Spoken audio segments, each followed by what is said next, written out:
Social media একটা বিষয় নিয়ে বর্তমানে তোলপাড়। আজ 20 থেকে 25 দিন তোলপাড় চলছে। পল্লিগ্রাম টিভির হিরো শফিক পল্লিগ্রাম টিভিতে নেই। পল্লিগ্রাম টিভি থেকে আপনারা শফিককে বাদ দিলেন কেন?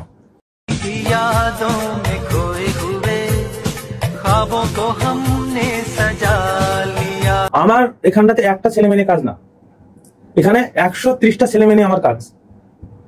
কেউ যদি কারোর যদি আমি খারাপ কাজ দেখি, খারাপ কিছু দেখি, সে যেই হোক, তাতে আমার পল্লিগ্রাম চলুক আর না চলুক, আমি তাকে পল্লিগ্রাম টিভি থেকে বের করে দেবো। কি খারাপ এমন আচরণ করলো? কি করেনি সেটা বলে। কি করেনি? অনেক কিছু করেছে। কতদিন থেকে এই খারাপ আচরণটা হচ্ছে? প্রায় 1.5 বছর 2 বছর হবে। আচ্ছা, পল্লিগ্রাম টিভির ওনারের সঙ্গে একটা কথা, পল্লিগ্রাম টিভিতে শফিকের পেমেন্ট নিয়ে কি কোনো অসুবিধা হয়েছে? দেখেন, আমাদের Palligram TV films and entertainment private limited এটা কোম্পানি করা হয়েছে বিগত 2 বছর আগে। ঠিক আছে, আমরা আগে কোম্পানি খুলেছিলাম না, এমনি করতাম কাজ, কিন্তু আমাদের কিছু সমস্যা হয়েছিল, যার কারণে আপনার এই টাকা পয়সার লেনদেনের যে ব্যাপার থাকে, তার জিএসটি থাকে, সরকারের অনেক রুলস রেগুলেশন থাকে, সেটাকে মেনটেন করার জন্য আমরা বিগত 2 বছর আগে আমরা একটা কোম্পানি স্থাপন করি, যেটার নাম হচ্ছে Palligram films and entertainment private limited.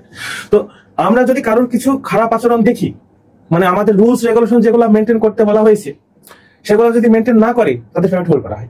শফিকেরও 2 মাসের পেমেন্ট হোল্ড করা হয়েছিল, হয়নি তা না, হয়েছিল তার একটা এই কারণেই যে ও রুলস রেগুলেশন সেগুলো মেনটেন করেনি। আমার এখানটাতে 130টা ছেলে মেয়ে কাজ। প্রত্যেকটা ছেলে মেয়ের বাড়ি থেকে ভরসা রাখি যে আমি আমার মেয়েটাকে পাঠাচ্ছি, সে বড় কিছু হবে।